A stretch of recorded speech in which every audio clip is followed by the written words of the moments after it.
श्री राधा राधा राधा, श्री राधा राधा राधा, श्री राधा राधा राधा, श्री राधा राधा राधा, श्री राधा राधा राधा, श्री राधा राधा राधा। भंवर के गुंजार में प्रियतम का संदेश। क्या उच्चतम स्थिति है श्री राधा रानी की। याद रखना वज्रनाभ, प्रेम में तन्मय होगा वह मन जो भ्रमर की गुंजार में अपने प्रियतम का संदेश पाएगा और अपने प्रियतम को संदेश भेजेगा। ये सर्वोच्च स्थिति है, ये सर्वोत्तम स्थिति है प्रेम की। देखो, एक प्रेम की स्थिति होती है जिसमें कहा जाता है कि अपने प्रियतम की ही चर्चा करो और उसी की चर्चा सुनो और तन्मय हो जाओ। पर यहाँ ऐसा नहीं है। चर्चा सुनने के लिए कोई अच्छा वक्ता चाहिए और कहने के लिए भी कोई श्रोता तो चाहिए ना। पर यहाँ न श्रवण न वर्णन, न वक्ता न श्रोता, न कथा न प्रवचन, न सत्संग न कीर्तन न ध्यान, कुछ नहीं। अपने आप में ही तन्मय है श्री राधा। सर्वत्र प्रियतम ही प्रियतम है। आकाश में वही है, पृथ्वी में वही है, वृक्ष लता पुष्प पक्षी सब में वही है। भंवर भी अपने प्रियतम का दूत लग रहा है। उसका गुनगुनाना भी प्रियतम की बातें सुनाना लग रहा है।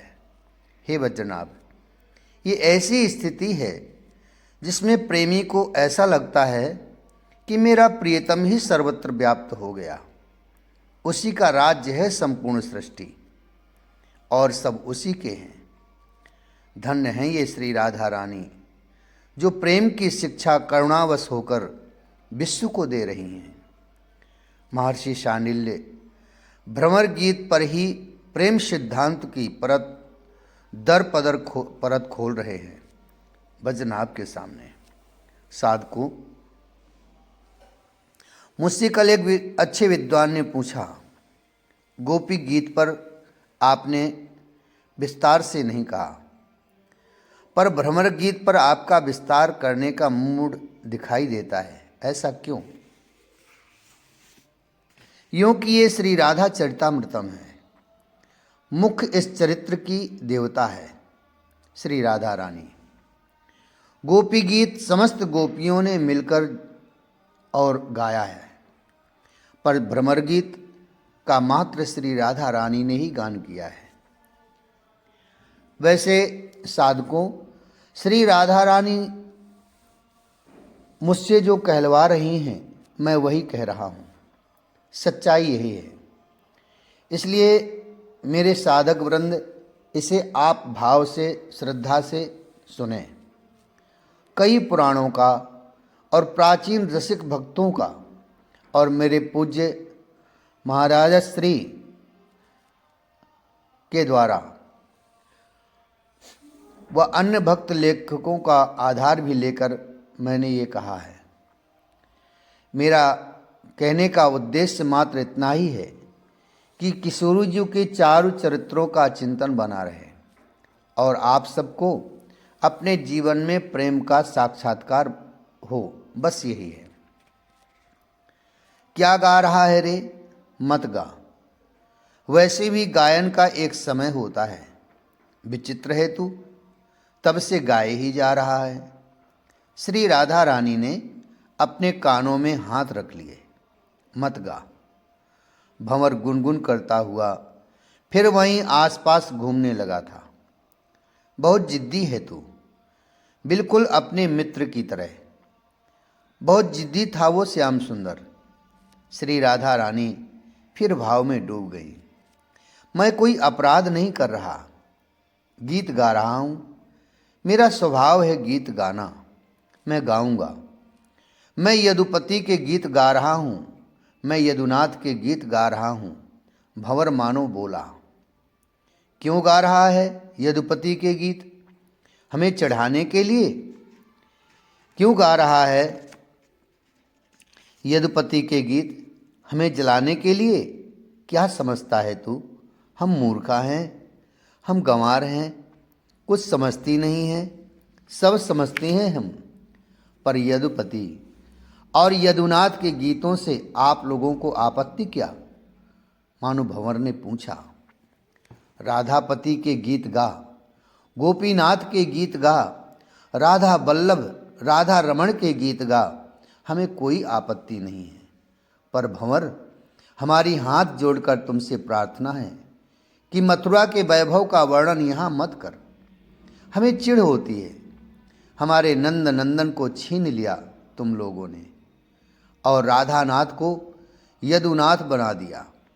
मत सुनाओ ये सब, हमारे हृदय में और पीड़ा होती है मधुप, दुखता है हमारा दिल। श्री राधा रानी हिलकियों से रो पड़ी थी ये कहते हुए। अच्छा अच्छा, नहीं सुनाते हम आपको यदुनाथ के बारे में, नहीं सुनाते हम आपको यदुपति के बारे में। ठीक है, पर आपकी आज्ञा तो माननी पड़ेगी। चलिए, श्री राधानाथ और गोपीनाथ के ही गीत सुनाता हूँ। इतना कहकर वो भंवर फिर गुनगुनाने लगा। थोड़ी देर तक श्री राधा रानी सुनती रहीं। फिर थोड़ी देर के बाद बोली, भंवरे बंद कर ये सब। एकाएक चिल्ला उठी थी। क्या हुआ? अब क्या दिक्कत है? भ्रमर ने पूछा। पर तू सुना क्यों रहा है हमें? कहीं तुझे भी राजा महाराजाओं के सभाओं की आदत तो नहीं लगी? भंवरे से पूछा। क्योंकि भंवरे, राजाओं की सभाओं में जो गीत गाते हैं ना, उनको उपहार दिया जाता है। कहीं तो श्री राधा रानी सोचती हैं, भंवरे तू कहीं इसलिए तो गीत नहीं सुना रहा हमको कि हम भी तुझे कुछ उपहार दें? रो गई श्री राधा रानी। हम क्या दे सकते हैं तुम नगरवासियों को? हम तो वन में रहने वाली हैं, जंगली लोग हैं, असभ्य गंवार। हमसे कुछ अपेक्षा मत करना, हम तुम्हें कुछ नहीं दे सकते। इसलिए बेकार में अपना गला खराब मत करो हमारे सामने। हाँ, तुम्हें अगर खूब उपहार चाहिए तो हम उपाय बता देते हैं। उपाय ये है कि भ्रमर, राधानाथ के प्रसंगों को तू मथुरा की नारियों को सुना, वहाँ से तुझे बहुत उपहार मिलेंगे। श्री राधा रानी ने ये सब उन्माद की अवस्था में बोल दिया। मथुरा से तो हमें बहुत कुछ मिला है और मिलता रहेगा। हे स्वामिनी, हम तो आपसे लेने आए हैं, आप ही हमें कुछ दीजिए। भंवरे ने मानो श्री राधा रानी को कहा। आवेश में श्री राधा उत्तर देती हैं, हम क्या दे तुम्हें? देखो भ्रमर, स्वामी जो दे जाता है ना, वही वस्तु तो रहती है दासियों के पास। वे हमारे स्वामी थे, हम उनकी सेविकाएं हैं। हाँ हाँ, आपके स्वामी ने जो आपको दिया है वही दे दो। भंवरा फिर बोला। रो गई श्री राधा रानी। स्वामी ने हम दासियों को बस यही आंसू दिए हैं, आह दिया है, तड़प दी है।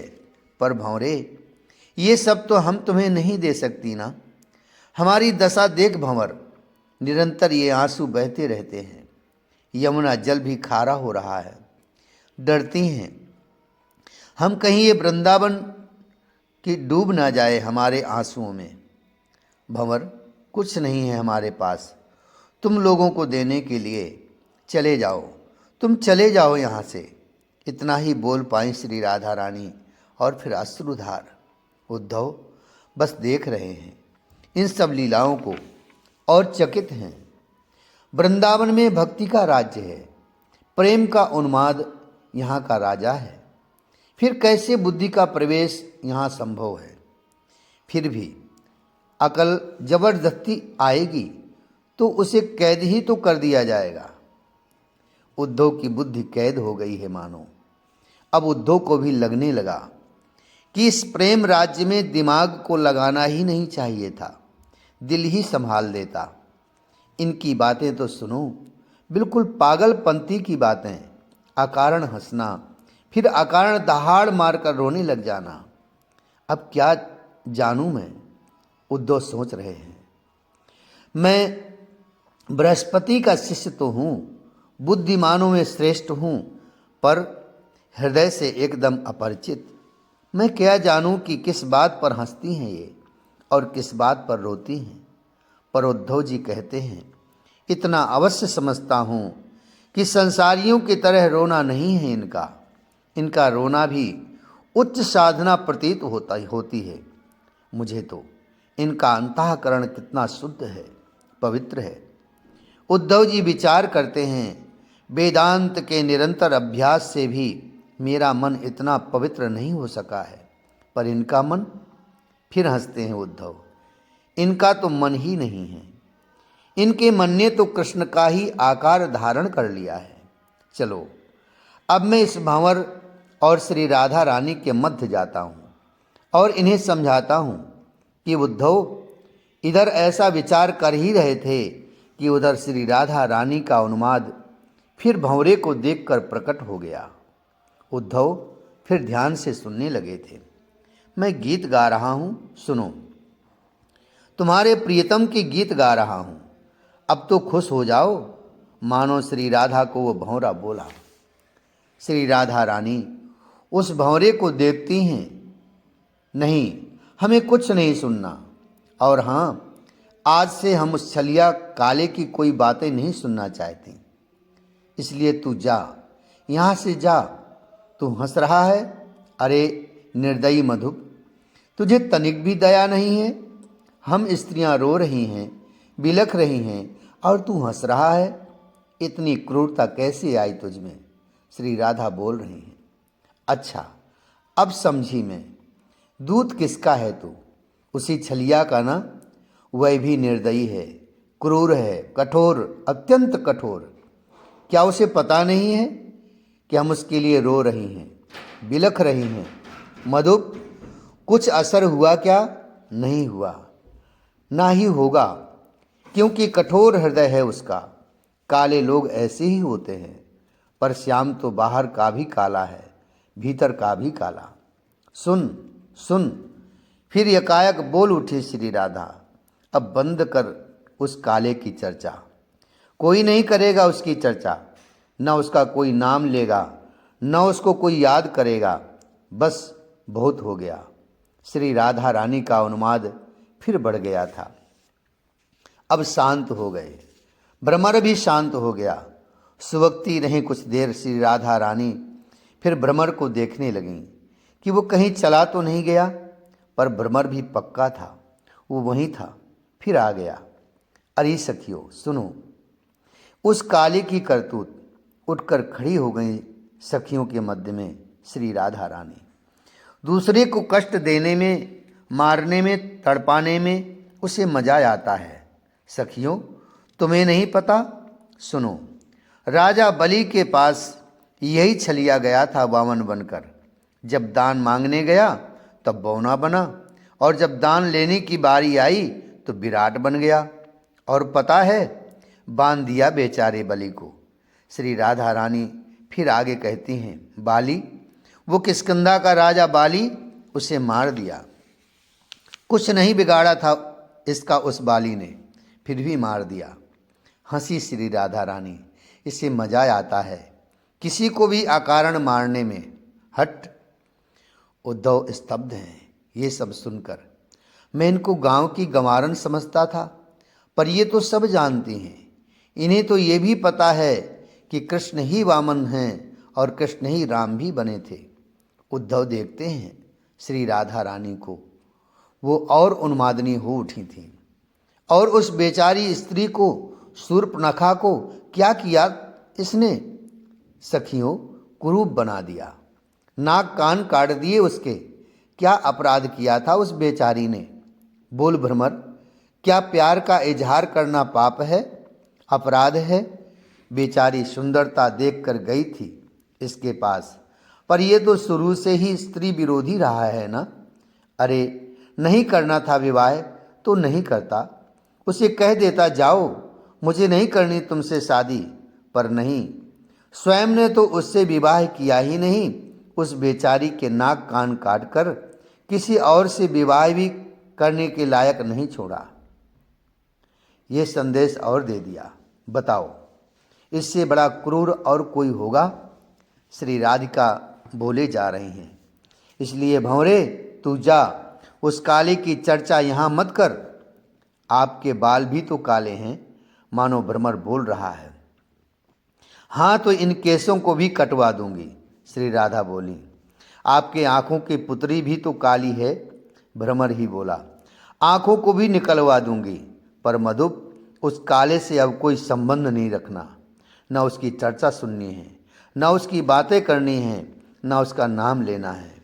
इतना कहकर श्री राधा रानी बैठ गईं और मौन हो गईं। उद्धव देख रहे हैं। कुछ देर तक शांति बनी रही, पर क्या स्वामिनी, कृष्ण की चर्चा किए बगैर तुम रह सकोगी? ललिता सखी ने यह प्रश्न किया था। फिर अश्रुधार बह चले श्री राधिका के। यही तो हमारा दुर्भाग्य है कि उस काले की चर्चा कथा ने ही हमारे जीवन को बर्बाद किया है। हम सब जानती हैं, फिर भी उसकी चर्चा किए बगैर हम रह नहीं सकते, उसकी कथा सुने बगैर हम जी नहीं सकते। हे वज्रनाभ, ये प्रेम की उच्चतम स्थिति है, ये प्रेम राज्य है, यहाँ के नियम कानून ही अलग हैं।